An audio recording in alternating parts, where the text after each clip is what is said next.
This is part 9 of A Full Restoration, a brief introduction to Paul's letter to the Romans. A wonderful letter, an encouraging letter. We heard about the old self in chapter 6 verse 6, and I read it again, chapter 6 verse 6.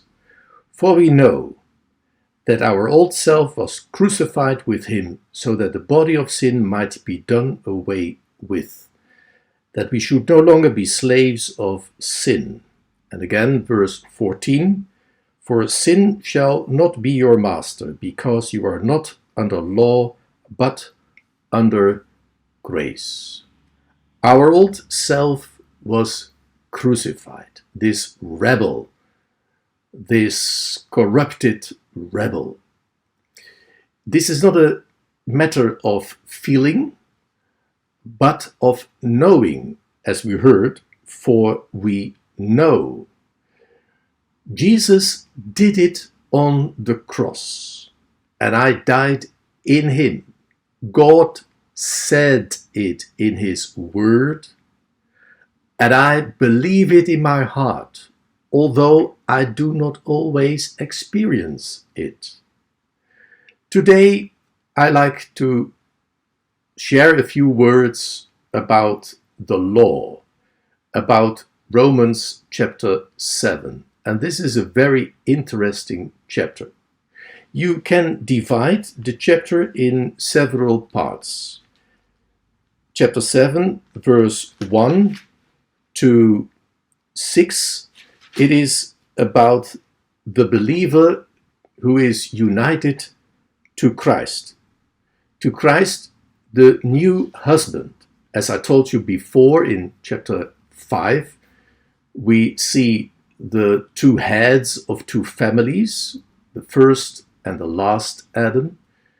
In chapter 6, we heard about the two masters, sin, we were slaves, and God, and now God is our master. And here in chapter 7, we will hear about two husbands.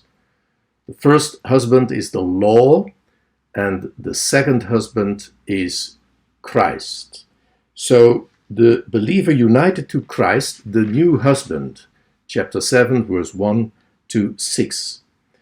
And then verse 7 to 13, we will learn that the believer is not made holy by the law. The law in itself is good. For we read in verse 12, so then the law is holy, and the commandment is holy, righteous, and good. But although the law is perfect, I am not perfect. It makes no one perfect.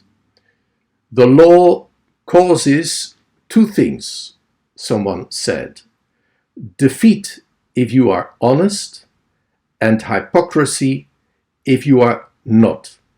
So the law is holy, and the commandment is holy, righteous, and good.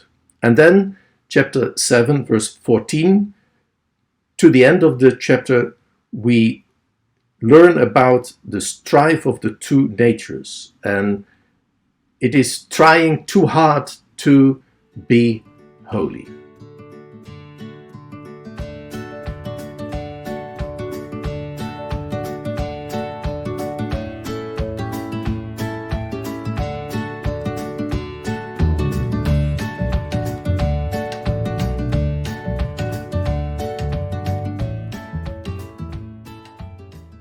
I know of someone who was born again and surrendered himself completely to God and to Christ, and tried to live a holy life, but he did not succeed. The more he tried, the lesser it went. So what did he do? He decided to fast one day. Fasting is in the Bible also mentioned. So he fasted. But after this day, he became even more miserable. And then he thought, well, I'm going to fast 2 days, and then 3 days, 4 days. And then the Holy Spirit revealed him this: when you continue fasting, you will die, and you will never have any problem with sin again. And then God revealed him that he already died in Christ. So he was dead to sin. This is exactly what chapter 6 says in verse 2. We died to sin. How can we live in it any longer? But we died in Christ. It is not an experience, it is knowing.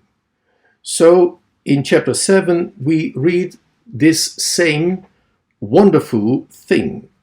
For it says in chapter 7 verse 4, so my brothers, you also died to the law through the body of Christ. We died to sin, and sin is bad, but the law is holy, good. So the question raises, when we are saved, do we have to obey the law? Is the law the rule for our lives? No.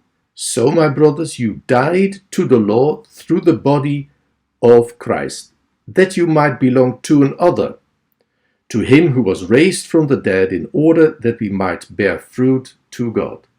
So, you can have only one husband, and as long as the husband lives, you are an adulterer or adulteress when you marry another man. But the law does not die. But we die. We died in Christ for the law, to the law. And now we belong to another husband. And this husband is Christ himself, the risen Christ, in order that we might bear fruit to God.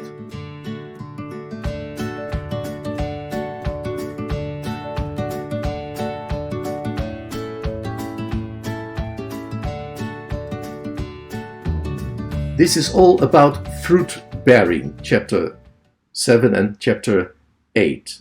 But we cannot bear fruit in our own strength.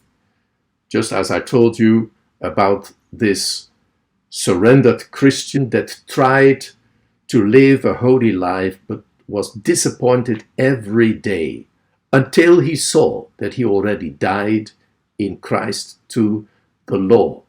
And then in chapter 8 we will learn that the Holy Spirit is the power in us to obey God and to do his will.